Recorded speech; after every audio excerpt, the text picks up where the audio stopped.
হ্যাঁ ভিউয়ার্স, এবার তিশা লাইভে এসে বলছে আখির উদ্দেশ্যে বলছে খাল কেটে নাকি কুমির আনছিল তিশা। চলুন বিস্তারিত জানা যাক, পুরো ভিডিও স্কিপ না করে আমাদের সঙ্গে থাকুন। আপু, নিজের হাজবেন্ডকে আপনি অন্যজনের সাথে কিভাবে শেয়ার করেন, এই ভুল কেন করেন? জেরিন রাফা।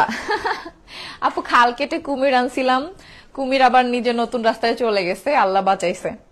হ্যাঁ ভিউয়ার্স, তিশা আহাতের জন্য নতুন বউ আনছিল তার ভিডিও করার উদ্দেশ্যে। এখন দেখছে যে আখি তার চেয়ে উপরে চলে গেছে, সেই জন্য আখিকে বাড়ি থেকে বের করে দিয়েছে। তিশা এই কাজ করেছিল তার স্বার্থের জন্য, স্বার্থ শেষ তাই আখিকে লাথি মেরে বাসা থেকে তাড়িয়ে দিয়েছে। আর আখিও সেটা বুঝতে পেরে নিজেই নিজে থেকে সরে গেছে। আখি এও বলেছে তিশা তাকে ভিউ কমানোর জন্য ব্যবহার করছে, তা আহাতের স্ত্রী হিসাবে সে কখনোই আহাতের কাছ থেকে স্ত্রীর মর্যাদা পায়নি।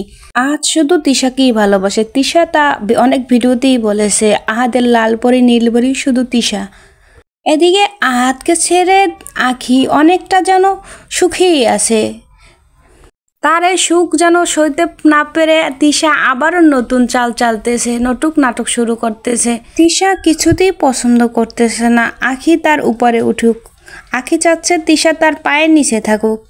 আখি সেটা বুঝে নিজেকে পরিবর্তন করে নিয়েছে, নিজের সুন্দর পথ বেছে নিয়েছে।